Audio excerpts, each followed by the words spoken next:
Fiscal policy जो topic है ये डील करता है गवर्नमेंट रेवेन्यू और गवर्नमेंट एक्सपेंसिव में। असं आगे देखते हैं गवर्नमेंट बजट दिखाती है डेफिसिट बजट शेड्यूल सुना है जो गवर्नमेंट आगे जो बजट फिक्स करती है तो मोस्टली कहना है कि बजट सारा डेफिसिट भी है काफ़ी सालों तो भी आ रहा है गवर्नमेंट बजट ऑलवेज डेफिसिट दिखाने और मतलब के अंदर खर्चे ज़्यादा है इनकम कट है। कई बार 2 नंबर की क्वेश्चन पूछ लेंगे तो हम आगे दिखाना रहेगा एक्सपेंसिव माइनस रेवेन्यू आया था फिस्कल डेफिसिट। कई बार फिस्कल पॉलिसी से सरप्लस बजट भी आता है तो फिर रेवेन्यू माइनस एक्सपेंसिव हो जाएगा। जब मैं भी शो करांगे तो फिस्कल डेफिसिट इस तरह ही शो करेंगे। इस द मेन एंड दिखाएगा जो टॉपिक है deal with the government revenue expensive which has the component of welfare embedded in the government के अंदर रेवेन्यू एक्सपेंसिव करते दिखाएगा ना जी कहना किसी भी इकॉनमी की वेलफेयर लिए डील करते हैं। जो गवर्नमेंट को पैसा होगा ताकि कोई खर्चे करे जा सकते हैं मोस्टली ऑलवेज अगर गवर्नमेंट खर्चे करती है तो हम कितना कितना लोन लेने का जिस बेस में बजट जो है ऑलवेज डेफिसिट के दिखाते हैं। इस पॉलिसी के जो मेन ऑब्जेक्टिव ने ये पॉलिसी क्यों करी जाती है फिस्कल पॉलिसी क्यों अपनाते हैं सब तो पहला जो मेन ऑब्जेक्टिव उन्होंने यह है फुल इंप्लॉयमेंट ताकि लोगों को फुल इंप्लॉयमेंट दी जा सके कुछ ना कुछ नया नवा इदा का इनोवेशन जिन्ना नवी सर्विस मार्केट में लैके आना जिस बेस में लोगों के रोजगार पैदा हो सके। हूँ चल रहा है शायद कुछ दिन पहले कि उन्होंने कानून जब पास किया जब पोर्टल लगाया है कि असी सोलर पावर के प्लांट्स स्टार्ट करांगे जिन्होंने डायरैक्ट बेस से कहते भी घट्टो घट्ट 2 लाख तक लोगों को नौकरी मिलेगी डायरैक्टली बेस से और इनडायरैक्टली बेस से 7 लाख लोगों को नौकरी मिलेगी 2 लाख तो डायरैक्ट कंपनी बेस से ही हो जाएंगे जोड़े जोड़े मतलब स्टेट के प्लांट स्टार्ट होंगे। इनडायरैक्टली होगा भी क्योंकि जो सर्विस बेस से बंदे रखने पैणगे या फिर कोई टेक्नीशियन रखने पैणगे वो 7 लाख परसेंट नजर होंगे भी इको का मेरी पोस्ट बेस कर सकते हैं। इसीलिए फिस्कल पॉलिसी के ऊपर काम करना है गवर्नमेंट कहते हैं खर्चे कराएंगे लेकिन वो डिपेंड करता है किसी रेवेन्यू को लेकर लेकिन हर कोई गवर्नमेंट जितने करते खर्चे ज़्यादा हो जाते हैं रेवेन्यू कट हो जाती है तब फिस्कल डेफिसिट ज़्यादा खत्म होते हैं करके आ रहे हैं। दूसरा है प्राइस स्टेबिलिटी ताकि मार्केट के प्राइस लैवल्स स्टेबल रहे गवर्नमेंट अपने हिसाब से कोई ना कोई खर्चे करती रहती है जो मान लो कि भी इन्फ्लेशन आनी है इन टाइम पर गवर्नमेंट ने कोई ना कोई सर्विस तो मार्केट जरूर देनी है। असं लास्ट कोरोना टाइम पर भी देखा गवर्नमेंट ने बहुत सारे लोन इस तरह के मार्केट उतारे कि तुम लोन ले सकते हो 10,000 तक का लोन बिना किसी प्रूफ तो हूँ तक वैसे 50,000 तक का भी है पैन कार्ड दो आधार कार्ड दो तुम लोन मिल जाते हैं। उस टाइम पर यह भी अगर किसी बंद ने लोन लैके कोई काम करना है तो तुम 1 साल किस्त भी ना दो कोई ब्याज पे करने की लोड़ नहीं है तो प्राइस स्टेबिलिटी लैवल सेटअप करने लिए गवर्नमेंट फिस्कल पॉलिसी अपनाती है। कई बार इस तरह होता है कि जरूरी नहीं है कि गवर्नमेंट ने कोई सर्विस देनी है अपने वालों कुछ ना कुछ खर्चे जिमें कि पिछले होया कि फ्री का राशन बहुत लोगों को मिले ये प्राइस स्टेबिलिटी से ताकि जो लोग नहीं खरीद सकते उन्होंने फ्री की फैसिलिटी मिल बहुत टाइम लोगों को स्टार्टिंग में बहुत ज़्यादा मिला जो न्यूज़ कोरोना स्टार्ट होया उस टाइम तक जो लोग जितों भी आ रखे थे आधार कार्ड दे के सब राशन मिलते थे बैग मिलते थे वो प्राइस स्टेबिलिटी करती ताकि लोगों को जिन्हों को अवेलेबिलिटी है स्टॉक की वो कीमत ना बढ़ा देना अगर कीमत बढ़ गई तो लोगों के ऊपर बर्डन ज़्यादा हो जाएगा। Third increase the rate of economic growth sari economy की ग्रोथ होती जाए ग्रोथ मीनस GDP लैवल में इंक्रीज हो गई नैशनल लैवल में इंक्रीज हो गई वो किस तरह हो सकता है अगर साਡਾ डोमैसटिक प्रोडक्शन इंक्रीज होगा गवर्नमेंट सर्विसेज देगी प्लांट लगाओगी या नवी कंपनीज में कोई मौका देगी या होर कंपनीज या foreign direct investment policy increase करूगी ताकि इकॉनमी के इंडस्ट्री की ग्रोथ हो ऑटोमोटिव GDP इंक्रीज होगा तो साਡਾ लैवल पर ਹੁੰਦਾ चला जाएगा। ऑप्टिमम एलोकेशन ऑफ रिसोर्सिस ਜਿਹੜੇ गवर्नमेंट के अपने रिसोर्सिस उन्होंने प्रॉपर यूज हो गवर्नमेंट रिसोर्सिस मतलब जो गवर्नमेंट दफ्तर ने या गवर्नमेंट ने सानू सर्विसेज दी एग्जाम्पल की रेलवे गई है तो गवर्नमेंट के बहुत सारे हॉस्पिटल्स हो गए स्कूल्स हो गए कॉलेज हो गए उन्होंने प्रॉपर यूज हो सके गवर्नमेंट ने तो एक बार पैसा लगाता लोग उन्होंने इदा यूज ना करने की लोगों को प्रॉब्लम हो आज के टाइम में मोस्टली है कि गवर्नमेंट सब कुछ ही ऑनलाइन करते चले जा रहे हैं ऑनलाइन सिस्टम में चिल्ड्रन अटैच होते चले जा रहे हैं जोड़े बंदे विचकार पैसे खाने वाले से उन्होंने साइड के करना जो पैसा जिसका है वो प्रॉपर टाइम ना पहुँचे किसी को कोई प्रॉब्लम ना हो। रिड्यूस इनइक्वालिटीज रिड्यूस इनइक्वालिटीज मतलब जोड़ियाँ इनकम के या फिर कैटेगरी वाइज जो भी इनक्वालिटीज आ रही थी जॉब करती किसी भी लैवल से इनक्वालिटीज ले ली किसी भी बंद में कोई भेदभाव ना हो जिस बंद में जी सर्विसेज मिल रही हैं एक लैवल से कोई भी पर्सन आके ले सकते हैं एग्जाम्पल कि कॉलेज खोल रहे हैं तो हम सारे लिए कोई भी पर्सन अप्लाई करे, चाहे कोटे बेस से भी अप्लाई हो जाए मर्जी, लेकिन चांस सब में मिलता है, अप्लाई सब कर सकते हैं। सिलेक्शन जी होगी हो सकती है, गवर्नमेंट जॉब निकल रही है तो इनक्वालिटी स्टूडेंट सब लिए अप्लाई हो, चाहे कोटा बेस है और कोई भी पर्सन अगे आ गया जो परफॉर्मेंस दे गया वो अगे चल रही। Allocation of resources, allocation of resources का मतलब हो गया भी सब दे इक्वल डिस्ट्रीब्यूशन ऑफ इनकम, लोगों का इनकम लेवल सब का इक्वल होगा, बाकी बंदे अपनी परफॉर्मेंस के अकॉर्डिंग जितनी मर्जी अगे चले जाए। गवर्नमेंट ने जो सेटअप किया है कि अगर कंपनी से जाना तो वेज रिटर्न हैगा कि घट्टो घट इन्नी सैलरी सबको मिलनी है, इस तो घट किसी ने सैलरी ना मिली, बाकी जो पर्सन अपनी क्वालिटी के अकॉर्डिंग अगे जाके जितनी मर्जी अपनी ग्रोथ करवा सकते हैं।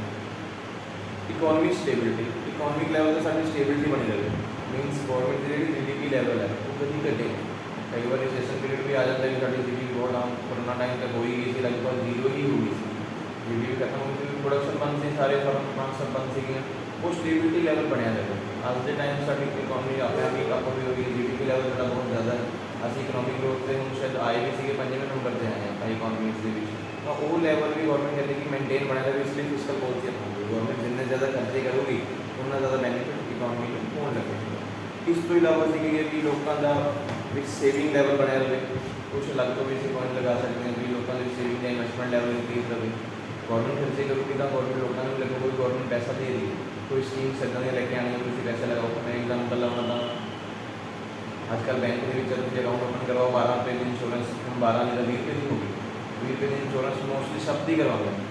गवर्नमेंट कहती है ऐसी इन्वेस्टमेंट कर रहे हैं, 20 रुपये कोई पर्सन दूगा अपनी पूरी लाइफ के जिन्ने भी लाइफ के ईयर्स ने, अगर 20 रुपये उसमें मल्टीप्लाई करिए तो कुछ ज़्यादा अमाउंट नहीं बनना, लेकिन बाई द वे अगर एक्सीडेंटल डेथ हो रही है तो 2 लाख रुपये एट ए टाइम मिल रहे हैं। तो गवर्नमेंट को इन्वेस्टमेंट स्कीम से लोग इन्वेस्टमेंट करो, ऑल ओवर इंडिया जितने पर्सन से बैंक अकाउंट ओपन कराएंगे ऐसा तो गवर्नमेंट को जा रहे हैं, स्कीम को लगा रही है। 330 रुपये की स्कीम है, जी 360 रुपये की होगी, उद्देश्य है नॉर्मल डेथ है चाहे एक्सीडेंटल डेथ है, मुझे 2 लाख रुपये मिल जाएगा, और 330 भी मल्टीप्लाई बंदा करेगा ना भी 2 लाख रुपये कर जाएगा, तो स्कीम्स गवर्नमेंट खुद इन्वेस्टमेंट करती है। सेविंग लेवल बनाएगा, बैंक से अकाउंट ओपन हो, आज 0 बैलेंस वाले अकाउंट जिन्हें गवर्नमेंट ने स्टार्ट करवाए उधर भी रिविजन की सीगा, एक बार अकाउंट ओपन करवा देने लोग अपने आप इन्वेस्टमेंट लेवल जा रहे हैं, जो 4 पैसे होंगे वो अपने आप सेविंग करना स्टार्ट कर देगा।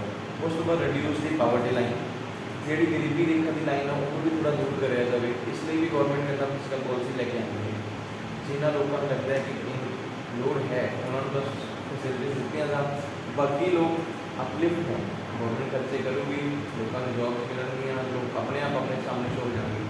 वैसे तो मोस्टली टाइम जो चल रहा है गवर्नमेंट ये सोच रही है कि असं बैंक घटा दी, सब तो पहले तो यही हो रहा है, कुछ देख ही रहे हो कि बैंक के मर्डर बहुत ज़्यादा हो रहे हैं, उसके गवर्नमेंट चाहती है कि हर एक पर्सन आधार कार्ड और पैन कार्ड लिंक भी हो जाए, जो पर्सन नहीं होंगे तो बाहर ही रहेंगे, जो लिंक हो गए उन्होंने इनकम आटोमेटिक मुझे पता लग जाना गवर्नमेंट को कि पर्सन कितना पैसा कमा रहे हैं, जो बंदे बैंक में सेविंग हो रही है, कैश उन्होंने वैसे ही खत्म करता, 10,000 तो पहले तुम कैश दे सकते हो, उससे ज़्यादा तुम कैश नहीं दे सकते, अगर पर डे पाओ कितनी बार इतने पालो पर डे अकॉर्डिंग, तो फाइन करने की गवर्नमेंट कुछ ना कुछ सेटअप लेके चल रही है, जिस बेस से पता लग जाए कि हर एक पर्सन कितनी इनकम देना चल रहे हैं, ताकि पावर्टी लाइन दूर रह जाए। इकोनॉमी दिखाना है कि साड़ी पावर्टी बहुत ज़्यादा है, कई बार तो इतना कह रहे हैं भी नियर अबाउट 30% लोग कहते हैं जी गरीबी देखो तो नीचे ही नहीं, लेकिन एक्चुअल है नहीं, फिर भी दिखाया जाता है वो सारी चीज़ें दूर कराया जा सकता है। चलो सारा कुछ इंटरलिंक हो जाएगा, हर एक बंदे आधार कार्ड वाली इन्फॉर्मेशन आप लग जानी है तो गवर्नमेंट अपने आप ही सेटअप कर देगी, इसलिए गवर्नमेंट कंसिडर करती है आप किसी ने पैसे लगा दो, आप किसी ने पैसे लगा दो। उस तो इलावा अगर से कोई और पॉइंट लिखिए फिजिकल पॉलिसी के इंफ्रास्ट्रक्चर डिवेलपमेंट, गवर्नमेंट टाइम के अकॉर्डिंग इंफ्रास्ट्रक्चर डिवेलप कर रही है। एग्जाम्पल आप कोई लीजिए रेलवे की ले ली, आज टाइम तो देखेंगे न्यू ट्रेन चल रही है वंदे भारत, जिसमें बहुत ज़्यादा एक्सपेंसिव आ रहा है, वैसे इस साल नियर अबाउट 75 से चलाने हैं ट्रेन, कोई ट्रेन की स्पीड से नहीं रखती तो वो किराया भी बहुत ज़्यादा रखते हैं, उन्होंने पता है कि लोग ऐसा तो नहीं है कि लोग नहीं यूज़ करते, किराया देते हैं लोग 1000 1200 रुपये किराया अगर तो दिल्ली में जाना है दे रहे हैं लोग, टाइम तो गवर्नमेंट को पता है कि ऐसी पुरानी ट्रेन खत्म करके सिर्फ 5 ट्रेन कर रहे हैं, कोई ट्रेन रह जाएंगे हौली हौली, लोग अपने आप पता लग जो लोग गरीबी से ज़्यादा लोग जाना स्टार्ट कर देंगे लेवल। इस तो इलावा कोई और पॉइंट अगर थोड़े माइंड में भी जाते हैं तो सारे इस फिजिकल पॉलिसी जो व्यक्ति लिख सकते हैं। फिर साढ़े को आती है फिजिकल पॉलिसी टाइप्स, जी फिजिकल पॉलिसी है कितने प्रकार की होती है। सब तो पहला पॉलिसी हैगी है neutral physical policy. Neutral physical policy वो पॉलिसी होती है जो साडी इकोनॉमी जी इक्विलिब्रियम पॉइंट पर होती है। सानू गवर्नमेंट को पता होता है कि नो प्रॉफिट और नो लॉस चल रहा है, जिन्ने गवर्नमेंट खर्चे कर रही है उन्नी इनकम भी गवर्नमेंट आ रही है। तो गवर्नमेंट की करती है कि गवर्नमेंट अपनी स्पेंडिंग जी टैक्सेशन की अपनी स्पेंडिंग तो बताती हैगी है, लेकिन अपनी इनकम को भी नाल टैक्सेशन के इनक्रीज कर लेती है। मैं एग्जाम्पल भी लवां भी इतों की बोल भी लगा गवर्नमेंट अगर कीमत ज़्यादा घट रही तो गवर्नमेंट टैक्स बढ़ा दो। आप लास्ट में तो कल गल कर रहे थे कि पेट्रोल की कीमत घटिया सीगियां तो गवर्नमेंट ने घटाइया नहीं सी, उन्होंने अपने टैक्स बढ़ा के इंक्रीज कर दी थी, एक्साइज की वगैरह इंक्रीज कर दी। तो इक्विलिब्रियम पॉइंट चलते हैं, न्यूट्रल फिजिकल पॉलिसी यूज करते हैं कि कभी भी इतना की कीमत प्रॉब्लम आन अगर कीमत बढ़ रही है तो असं सबसिडीज देना स्टार्ट कर देंगे, तो कंडीशंस लेके चलते हैं। दूसरी थोड़ी पॉलिसी हैगी एक्सपेंसिव फिजिकल पॉलिसी। ये फिजिकल पॉलिसी होगी जो थोड़ी इकोनॉमी में बूस्ट देने की गल करिए। बूस्ट का मतलब है भी गवर्नमेंट को पता है कि साडी इकोनॉमी जो इक्विलिब्रियम पॉइंट पर चल रही है, लेकिन असी कहते हैं कि साडी इकोनॉमी को होर अगे बढ़ाया जाए। जिवें टारगेट गवर्नमेंट रखा कि 5 ट्रिलियन इकोनॉमी बनाना है इंडियन इकोनॉमी में, वो 5 ट्रिलियन इकोनॉमी कितना बनूगी अगर साडी इंडिया की GDP लेवल इंक्रीज होगा, असं एक्सपोर्ट लेवल इंक्रीज करना तो गवर्नमेंट वो पर जो इन्वेस्टमेंट करती है। गवर्नमेंट स्पैशल असं शायद सुने भी है कि बहुत सारी इदा दी फार्म्स लिए सेटअप किए हुए हैं जिथे टैक्स फ्री जोन ने, जिन्होंने फ्री ट्रेड जोन भी कहते हैं। गवर्नमेंट खुद कहते तुम आओ कंपनी लगाओ, तो कोई टैक्स देने की लोड़ नहीं है। उस तो इलावा बहुत सारी गवर्नमेंट ने इदा इंडस्ट्रियल सेटअप किया है कुछ एरिया जिथे 15-15 साल कोई टैक्स देने की लोड़ नहीं है। बहुत सारे एरिया मिल जाएंगे, शायद उत्तराखंड है, नोएडा के है, एक शायद गाजियाबाद भी गवर्नमेंट इदा का एरिया भी जिसमें शेडफुल एरिया कहते हैं। तुम आओगे इंडस्ट्री लगाओगे 15 साल टैक्स नहीं देना गवर्नमेंट उस जमीन का, तो 15 साल के कोई भी कंपनी कितों भी कितने पहुँच जाएगी। नॉर्मली तुम बिजनेस के टैक्स कमा लो, मान लो 1 लाख कमा रहे हो, 1 लाख का 33,000 रुपये टैक्स सीधा सीधा बनता है। तो 33,000 का पता ही सारा देने देना जो उस तो इलावा गवर्नमेंट सेक्टर वो टैक्स ले रही है वो भी बहुत ज़्यादा मतलब बंदे ज़्यादा से ज़्यादा इनकम देते ही चले जाते हैं, इसकी काफ़ी मतलब इंडस्ट्री में बंद हो जाती है। तो गवर्नमेंट को सेटअप करती है कि असं इकोनॉमी बूस्ट करेंगे अपने वालों सब्सिडी से, बैंक तो लोन दिवाने कुछ कंपनियां बंद हो रही हैं उन्होंने दोबारा वो सेटअप कराइए या फिर प्राइवेट हैंड से भी ट्रांसफर करती है। आजकल मोस्टली चल रहा है गवर्नमेंट बूस्ट देने का काम चल रहा है प्राइवेट हैंड, मोस्टली सब कुछ प्राइवेट करी चलो, जितना ज़्यादा प्राइवेट होगा लोगों सर्विसेज ज़्यादा मिलेंगे। क्योंकि गवर्नमेंट डिपार्टमेंट्स की उन्हें नॉलेज है कि ये पर्सन लेकिन काम करने तैयार नहीं है। हर एक बंदा अपने जॉब के प्रति सैटिस्फाइड तो है ही नहीं, उन्होंने लगता है बहुत ज़्यादा इनकम नहीं ज़्यादा धरने लगती हैं धनवाद हो जो तो प्राइवेट सेक्टर में जो प्राइवेट सेक्टर पता ही होगा नहीं कम करना, दूसरे बंदे अपने रेडी बैठे हैं तो अपने भी काम कर उस तो बाद है कंट्रैक्शनरी फिजिकल पॉलिसी। कंट्रैक्शनरी फिजिकल पॉलिसी उदों होती है जो इकोनॉमी के हाई इन्फ्लेशन होती है।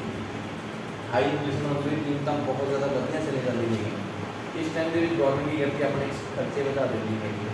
मोस्टली गवर्नमेंट उस टाइम से बजट डेफिसिट ही आते, गवर्नमेंट ने खर्चे बढ़ाने का चाहिए अपने को पैसा मार्केट के उतारना ही है, चाहे जिस मर्जी बेस से उतारना, चाहे सर्विसेज बेचते हों, चाहे प्रोडक्शन बेचते हों, चाहे फ्री फैसिलिटीज हों, जहाँ से कह सकते हैं सब्सिडी बेचते हैं। जो तो गवर्नमेंट इस तरह काम करती है तो नहीं होता कि कीमत बहुत ज़्यादा इंक्रीज हो रही है। एग्जाम्पल तुम लाओगे तो LPG सिलेंडर ही लै पहला LPG सिलेंडर मिलता मिलते 450-500 रुपये हम 1000 रुपये तक है। रीजन ये है कि गवर्नमेंट उस टाइम सबसिडी प्रोवाइड कर रही है, सारा कुछ अद्धे पैसे थोड़े तो लेंगे सी, अद्धे पैसे गवर्नमेंट खुद पे करती थी। आज के टाइम गवर्नमेंट ने कहा भी हर एक बंदा अपने आप में सेटल महसूस कर रहे हैं, लोगों को प्रॉब्लम नहीं है। जो 5-10 रुपये बढ़ते भी नहीं 10-10 करते उन्होंने बिल्कुल सब्सिडी खत्म नहीं कर दी। हम किसी सिलेंडर ले लो तो अपने खाते से 20 रुपये आते हैं और सब्सिडी गवर्नमेंट ने खत्म नहीं कर दी। 4 महीने 10 महीने चलो आपको लड़ाने लेके चलेंगे तो वो सब्सिडी तो गवर्नमेंट को ऐसा लगता है कि हम जब खर्चे करेंगे तो हमें मेहनत करूँगा, धीरे धीरे वो चीज़ें खत्म कर देंगे जैसे ही इन्फ्लेशन खत्म होगी। कीमतें तो पहले भी उतनी थी लेकिन जब गवर्नमेंट सब्सिडी अपनी खत्म कर देगी तो कॉन्ट्रैक्शन में गवर्नमेंट कॉन्ट्रैक्ट करती है कि हम अपने कॉन्ट्रैक्ट करेंगे, धीरे धीरे उन कॉन्ट्रैक्ट को वापस ले लेंगे। इस तरह की फिजिकल पॉलिसी को कॉन्ट्रैक्शनरी फिजिकल पॉलिसी बोल सकते हैं। हाँ जी 3 तरह की। उसके बाद आपके पास है instrument of physical policy. Physical policy में जो गवर्नमेंट के मेन इंस्ट्रूमेंट्स हैं वो क्या हैं? सबसे पहले मेन इंस्ट्रूमेंट्स हैं public expense. Public expense mean जब पब्लिक के लिए कोई खर्चे किए जाते हैं, न्यू हॉस्पिटल्स, न्यू स्कूल्स, उसके अलावा न्यू इंफ्रास्ट्रक्चर में हम बोल सकते हैं रेल, रोड, एयरक्राफ्ट। जब गवर्नमेंट जहाँ जहाँ पे पैसे लगाएगी सिर्फ पब्लिक को सर्विसेज देने के लिए, वो सारे गवर्नमेंट के पब्लिक एक्सपेंसिव होते हैं। इन्होंने काफ़ी बड़ा भी लिखे हुए, जैसे एग्जाम्पल पब्लिक के गवर्नमेंट डिपार्टमेंट जितने भी वहाँ पे सैलरी होगी, सब्सिडी होगी, पेमेंट्स होंगे जो गवर्नमेंट ने पैसे देने के लोग एग्जांपल मैं बोलूँ कि आपने ईएसआई में पैसा जमा गवर्नमेंट के पास करवाया है, पीएफ में पैसा जमा करवाया है। अभी पीएफ में जो पैसा जमा होगा गवर्नमेंट उसके ऊपर ब्याज दे रही है। अगर आपका पैसा जमा हो रहा है तो उसकी पेमेंट टाइमली करना, पहले ये करवाना बहुत मुश्किल होता था। फार्म भरो 2-3 महीने लग जाते थे। आज के आप फार्म भरो 2-3 दिन में आपके खाते में पैसे आ जाते हैं। पहले 2-3 महीने लगते थे, अब 2-3 दिन लगते हैं। तो ईजिली सब जो ये सारे जो खर्चे गवर्नमेंट करती है कॉन्ट्रैक्टरी बेस पे, वो सारे पब्लिक एक्सपेंसिव भी माने जाते हैं। उसके बाद इंस्ट्रूमेंट आता है हमारे पास टैक्स पॉलिसी। गवर्नमेंट का सबसे बड़ा रेवेन्यू का सोर्स जो है वो टैक्स पॉलिसी। गवर्नमेंट टैक्स जो है 2 प्रकार से नीचे लेती है, डायरेक्ट बेस और इनडायरेक्ट बेस। डायरेक्ट होगा आपका इनकम टैक्स बेस, इनडायरेक्ट होगा आप जितने भी ऑनलाइन मार्केटिंग में जो सामान खरीदते हैं, जो इनडायरेक्टली बेस पे जो लोग जीएसटी नंबर लिए हैं चाहे नहीं लिए, चाहे एक्साइज ड्यूटी दे रहे हैं चाहे कस्टम ड्यूटी दे रहे हैं, सब लोग उसको पे करते हैं। इनडायरेक्टली बेस पे गवर्नमेंट सबसे ही टैक्स एक सिस्टम बनाया है गवर्नमेंट ने।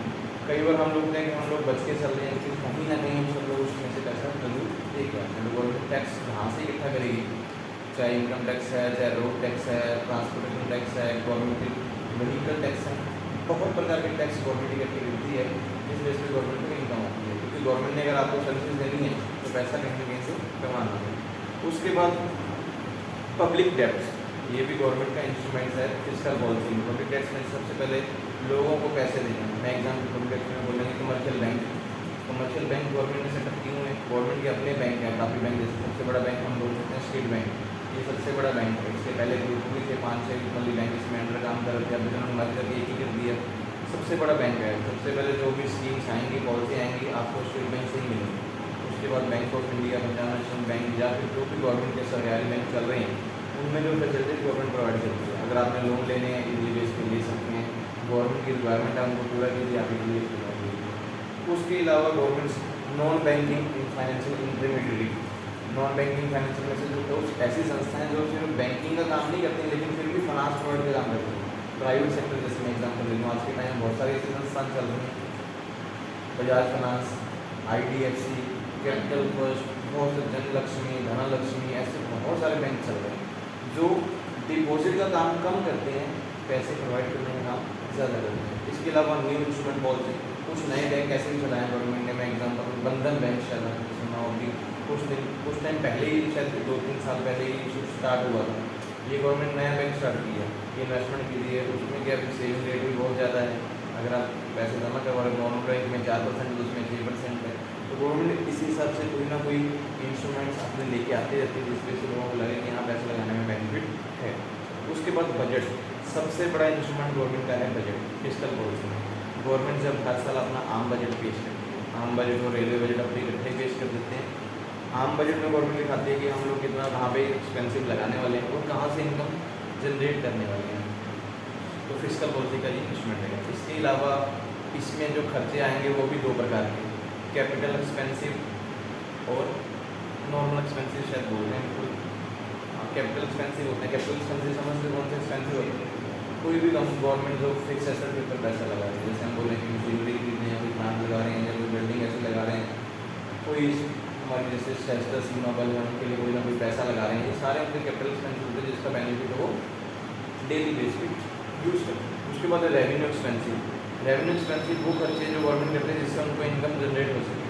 जैसे कि यहाँ पर रोड बना रही है, ये उनके रेवेन्यू एक्सपेंसिव है। रोड बनाएंगे तो उसके ऊपर कुछ ना कुछ टोल प्लाजा वगैरह सेटअप करते हैं कि जिससे वो रेवेन्यू कमाते चले जाएंगे। कोई भी ऐसे जो गवर्नमेंट डेली बेस पे जो खर्चे करती रहेगी, कुछ ना कुछ काम हो रहे हैं जिससे उनको इनकम जनरेट हो सकती है। सेम इसी के उलट भी हम लगा सकते हैं कैपिटल इनकम, कैपिटल उसके बाद रेवेन्यू इनकम। कैपिटल इनकम होगी जितनी उनकी फिक्स एसेट है, जब उनको सेल करते हैं उससे जो पैसा हो जाता है। ये तो है नहीं जो एक बार एसेट ले लिया उन्होंने तो उसको बेच देते हैं, बेच भी देते हैं। कई बार तो ऐसा होता है कि उसकी नीलामी करवाते हैं, ऑप्शन रखते हैं। ऑप्शन में जो चीज़ उनके 500 या 100 की खरीदी हुई एग्जाम्पल, वो ऑप्शन में हज़ारों में सेल हो जाती है। एग्जाम्पल है भी अपने कपड़े ही लगा लो, मोदी के हमारे प्रधानमंत्री जो देश के हैं उनके कपड़े ही सेल करेंगे और ऑप्शन लगा देते हैं। उसमें काफ़ी सामान पीछे ऑप्शन हुआ, लोगों ने लाखों में खरीदा, चाहे वो 10 रुपये की चीज़ ना हो, पता नहीं घर में ले जाके क्या करनी है ऐसी। इसमें गवर्नमेंट ने इनकम का सोर्स बना दी हुई है, कैपिटल इनकम होना ठीक तरह। उसके बाद रेवेन्यू इनकम, गवर्नमेंट जो कितनी सर्विसेज आपको दी हुई है, कोई हॉस्पिटल, स्कूल, चर्च, मंदिर, ऐसे बहुत सारे गवर्नमेंट ने पैसे जहाँ पे लगाए हुए हैं, जहाँ पे कुछ ना कुछ भर्ती वगैरह करते हैं, वो सारी उनकी क्या है रेवेन्यू इनकम। ये सारे इंस्ट्रूमेंट आपके फिस्कल पॉलिसी के। उसके बाद इन्होंने फिस्कल पॉलिसी में कुछ लिखा भी पॉलिसी के मेजर्स क्या हैं और डिवेलपमेंट कैसे होती है। फिजिकल पॉलिसी में मेजर्स क्या होंगे कि हम फिजिकल इम्बेलेंसेस हमेशा बना के चलते हैं, कभी भी ऐसी कोई वैसे हमारी इकॉनमी ऑलवेज इम्बेलेंस बेस पे ही चलती है। जब भी आप बजट देखोगे डेफिसिट बजट ही आपको देखने को मिले होंगे, कभी भी ऐसा कोई बजट नहीं है कि देखने को मिला होगा हाँ पॉजिटिव साइड में भी ये है। जब भी गवर्नमेंट को लगता है कि ऐसी कोई कंडीशन आ रही है कि इकॉनमी इम्बेलेंसेस आ रही है तो हमेशा टैक्स रिफॉर्म, टैक्स में ही चेंजेस करती है गवर्नमेंट, क्योंकि गवर्नमेंट ने पैसा आपसे सीधा जो पैसा कमाना है वो टैक्स से ही कमाना है। टैक्स के रेट बढ़ाएंगे, कम बढ़ती कर देंगे। हम आज के टाइम में भी देखते हैं, एग्जाम्पल हो गया आप जीएसटी देखो, जीएसटी की मीटिंग काउंसिल मीटिंग होती रहती है, मे भी कई बार एक महीने में एक बार तो हो ही जाती है, जब 2-2 महीने में भी हो जाती है।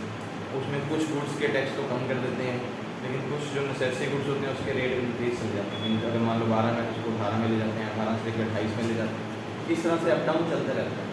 इनकम टैक्स में भी स्लैब रेट सेटअप उन्होंने किए हुए हैं, लेकिन कोई नया पर्सन उससे ज़्यादा पैसे छोड़ते किसी को भी नहीं है, पैसा सभी से लेना, लेकिन अलग अलग रेट में घुमा के चलते। तो इस तरह से गवर्नमेंट टैक्स रिफॉर्म करती रहती है, जिस बेस पे गवर्नमेंट को लगता है कि पैसे आ सकते हैं। फिजिकल पॉलिसी मोस्टली जो हमारी काम करती है वो इन्फ्लेशन में ही काम करती है। इन्फ्लेशन हम वैसे कल पढ़ भी लिया था, उसमें जब भी कीमतें बढ़ती हैं सिर्फ गवर्नमेंट उसी टाइम पर, अगर कीमतें बढ़ रही होंगी तो गवर्नमेंट एकदम से एक्सपेंसिव अपने खर्चे बढ़ा देगी। कीमतें कम हो रही हैं तो गवर्नमेंट अपनी इनकम को ज़्यादा स्टार्ट करेगी, जिसमें उनकी इनकम ऑटोमेटिक बनने लगेगी। ये था आपका टॉपिक जो फिजिकल पॉलिसी का हुआ। 9 टॉपिक है Indian economy since colonial rule. Colonial rule समझते कौन सा रूल है? जो ब्रिटिश टाइम का रूल था। हमारी इकोनॉमी वैसे तो मान के चले लगभग 2 सेंचुरी जो है कॉलोनियल ब्रिटिश रूल के अंदर रही है कि हमारा देश आज़ाद जब हुआ उससे पहले का टाइम हम बोल सकते हैं।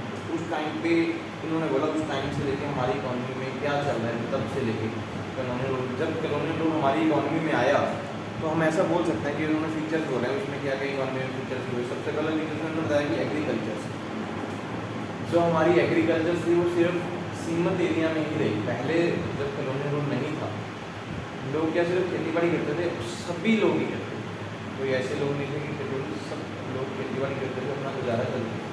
लेकिन कॉलोनियल रूल के बाद क्या हुआ, जो खेती बाड़ी कुछ एरिया में सीमित ही रही, जैसे कि हम बोल सकते हैं सिर्फ विलेजेस में, सिर्फ पेंडू एरिया में खेती बाड़ी होती है। हम बोलें कि शहरी एरिया में खेती बाड़ी, शहरी एरिया में धीरे धीरे डेवलपमेंट स्टार्ट हो कि लोगों को अपने बिजनेस की तरफ ले जाना स्टार्ट कर देते कॉलोनियल रूल के बाद। गवर्नमेंट ब्रिटिश लोग जो थे अंग्रेज वगैरह, तो उनको ऐसा लगता है कि सभी लोग अगर खेती रहेंगे तो डेवलपमेंट नहीं हो सकती। वैसे तो कॉलोनियल रूल आने के बाद ही इकॉनमी की डेवलपमेंट हुई थी, ऐसा हम बोल नहीं सकते कि डेवलपमेंट नहीं हुई। एक्चुअल में इंडियन इकॉनमी को जो बूस्टर टाइम पीरियड मिला वो कॉलोनियल रूल के बाद ही मिला। पहले लोग सिर्फ खेती बाड़ी डिपेंड थे, कुछ लोग ऐसे सिर्फ राजा महाराजा के पास ही काम करते थे, पैसे भी नहीं मिलते थे, उस पैसे को भी उनको देखना पड़ता है। मे बी शायद आप एग्जाम्पल मूवी की एग्जांपल ले तो अभी लास्ट मूवी भी आई है शायद, ऐसा वो नाम मैं भूल गया, अमरिंदर कौन है पंजाबी, छल्ला मुर्गे नहीं आया, छल्ला आई ना, उसमें दिखाते हैं वो बंदे क्या वो सिर्फ राजा महाराजा के पास काम करते, पैसे नहीं मिलते उन लोगों को, तो पैसा कमाने के लिए बाहर जाता है, वो चाहता है कि मुझे पैसे मिलने चाहिए अपने काम के लिए, तो वह कनाडा फोन करते हैं, ऐसा कुछ दिखाया उसको। तो वही काम था, लोग काम करते ही थे, जो लोग जहाँ पर स्टॉप है वहीं रहते थे, वही फर्दर सिस्टम, लोगों ने पर्दे में रहना, कुछ काम करना, जो लोग घर के लोग हैं वो राजा महाराजा के पास काम कर रहे हैं कुछ। जैसे कॉलोनियल रूल आया ब्रिटिश इकॉनमी हमारे टाइम में, तो बूस्टर टाइम पर उसी टाइम स्टार्ट हुआ। एग्रीकल्चर सिर्फ विलेजेस एरिया की तरफ रह गया। एग्रीकल्चर हम बोल सकते हैं मोस्टली इकॉनमी 30% तक बोलते हैं, उनके 30% तक इकॉनमी सिर्फ एग्रीकल्चर डिपेंड होगी, ग्रोथ हुई सिर्फ विलेजेस एरिया में एग्रीकल्चर। उसके बाद ट्रेड व्यापार स्टार्ट हो गया, व्यापार स्टार्ट होने का मतलब इम्पोर्ट एक्सपोर्ट होना स्टार्ट हो गया। एक्सपोर्ट तो नाम आता ही होता था, मोस्टली इम्पोर्ट में काम स्टार्ट हो गया था। व्यापार जितना टाइम ब्रिटिश टाइम पीरियड था, सामान आ भी रहा था और धीरे धीरे जा भी रहा था। व्यापार लोगों को करने पता लग गया भी सेल परचेज कैसे करनी है, लोगों को समझ आने लगी कि पैसा कमाना है तो इस बेस पे पैसा कमाया जा सकता है कि अपने बिजनेस करो, उसका बेनिफिट आपको ज़्यादा होने वाला है। उसके बाद हैंडीक्राफ्ट से जो लोग हाथ से सामान बनाते हैं वो भी हमारे चलते, वैसे मोस्टली उस टाइम पे जो सामान चलता था खादी का ही चलता था, खादी का या फिर कॉटन का, यही एक बिजनेस चलता था। क्योंकि गांधी टाइम था, उस टाइम में लोग मोस्टली खादी का काम करते थे। ये थोड़ा सा डाउन हो गया जब से मीन्स कॉलोनियल रूल आया, इस चीज़ों में डाउन भी आया। अभी हैंडीक्राफ्ट लोगों का सिर्फ बहुत कम हो गया। आज के टाइम में मोस्टली हम देखते हैं लोग इसमें बोलते हैं गवर्नमेंट भी खादी को यूज ज़्यादा यूज़ करो, लेकिन उस टाइम पे इस चीज़ में थोड़ी कमी आई थी, लोगों ने इसको यूज़ कर दिया था। इन्होंने उसके बाद बाकी बात बोला है impact of British rule. British rule का इम्पैक्ट क्या हुआ? सबसे पहले डिस्ट्रक्शन द इंडियन हैंडीक्राफ्ट, जो इंडियन इकोनॉमी के अपना हैंडीक्राफ्ट था उसमें कमी आ गई। इम्पैक्ट पड़ा था कि लोगों ने हैंडीक्राफ्ट खत्म कर दी, लोगों ने कॉटन का सामान या फिर जो खादी का सामान था वो यूज़ करना बंद कर दिया। गवर्नमेंट अपना चाहती थी उस टाइम, ब्रिटिश लोग यही चाहते थे कि हमारे हिसाब से इकोनॉमी चल रही थी, क्योंकि हम लोग चाहते थे कॉलोनियल रूल का एक रूल होता था कि जो भी गवर्नमेंट होती है वो चाहती थी कि मैं शासक हूँ तो जितनी अदर कंट्रीज़ हैं उनके ऊपर भी मैं कब्जा करूँ, ये कॉलोनियल रूल का एक रूल है। ऐसा ही मानते थे। तो उस टाइम भी ये होता था कि अगर लोग इंडिया के लोग हैं, हम लोग इस पर शासक बने हुए हैं, तो ये अपने हिसाब से काम ना करें, हम जो चाहते हैं वो काम करें। इसीलिए उस टाइम पे हैंडीक्राफ्ट का टाइम था वो कम हो गया था। न्यू लैंड सिस्टम, ज़मीन का जो नया सिस्टम उन्होंने सेटअप कर दिया। ज़मीन का नया सिस्टम मीन्स पेंडू एरिया अलग कर दिए, शहरी एरिया अलग कर दिए। उन्होंने बोले कि ये बिजनेस एरिया हो गए, ये आपके खेती बाड़ी की एग्रीकल्चर की एरिया उन्हें अलग से कर दिए। अगर लैंड सिस्टम में भी चलते तो अपने हिसाब से, जैसे इन्होंने एक लिखा है रेवोगट्री सेटलमेंट, ऐसे जैसे हम बोलेंगे हम आज के टाइम में जैसे हम रजिस्ट्री वगैरह सिस्टम बोलते हैं, वो सिस्टम चल आज भी रहा है। आपको अपनी कोई चीज़ लेनी है तो आपके नाम पे करवानी पड़ेगी। ऐसा नहीं है कहीं बैठ के वो आपका कब्जा हो गया तो कब्जे वाले सिस्टम खत्म कर दिए। न्यू लैंड सिस्टम उस टाइम से स्टार्ट चल रहा है। Commercialisation of agriculture, agriculture commercial base पे भी सेटअप करते हैं। पहले लोग एग्रीकल्चर में क्या करते थे, जो चीज़ बनाते थे खा जाते थे, ये अपने लिए ही खेती बाड़ी करते थे, लोगों के लिए खेती बाड़ी नहीं होती थी। वो जितना बनाते थे ऐसे प्रोडक्ट होते थे या फिर ऐसे एक दूसरे को यूज़ करते थे, क्योंकि उस टाइम भी था ही नहीं, बिजनेस के बारे में किसी को पता ही नहीं था। जब से उन्होंने बनाया था लोगों को लगा इसको कमर्स में यूज़ करो, ऐसे प्रोडक्ट पैदावार करो जिसको आगे और ज़्यादा प्रोडक्ट बन सकते हैं। बिजनेस सेक्टर में कमर्स उसमें भी स्टार्ट हो गया। Development of railway network, impact ये भी बड़ा कि इकॉनमी को रेलवे नेटवर्क स्टार्ट हो गया। लोग जहाँ पे बैलगाड़ियाँ यूज़ करते थे या फिर पैदल जाते थे दूर दूर, लाइन सिस्टम डल गए, ट्रेन चलने लगी। क्योंकि यहाँ ट्रेन जो रेलवे नेटवर्क चल रहा है इंडियन इकॉनमी में, ये टाइम तो वहीं का ही है, अंग्रेजों की एक तरह की कारण निकाली हुई है, खोज निकाली हुई है, तब से काम चल रहा है। ऑकरेंस ऑफ फेमिन्स का मतलब कि जो हमारे पास ब्रिटिश रूल था उस टाइम पे एग्रीकल्चर प्रोड्यूस करके बिजनेस कोई ऐसे प्लांट जो भी इंडस्ट्रीज लगानी स्टार्ट कर दी थी।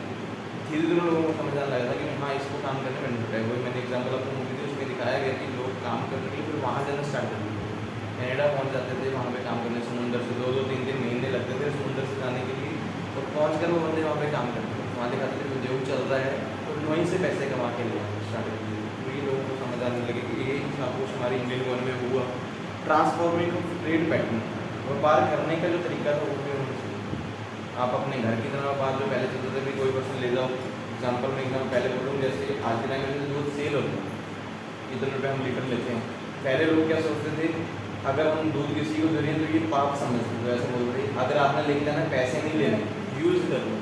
ये कुछ चलता था लोगों के टाइम में। पुराने टाइम में हम लोग अपने घर में अगर शायद तो पुराने लोग बैठे हों या फिर हमारे माता पिता को ही पता था, उनसे पूछोगे तो बोलेंगे हमारे आगे तो जो बैठे हो ऐसे ही समझते, स्पेशली दूध को बेचना ही नहीं, उसको ऐसे ही यूज़ करो। तो ट्रेड पैटर्न चेंज कर दिया ब्रिटिश इकॉनमी जब से आई कि आप कोई भी चीज़ खुद पैदावार कर रहे हो या खुद लेके आ रहे हो उसको सेल परचेज में यूज़ करो, कहीं से सामान खरीदो उसको आके बेचो। ये इकोनॉमिक रूल के टाइम पे ही हुआ। हमारी जो नेशनल इनकम इंडिया की थी वो भी जनरेट होनी स्टार्ट हुई।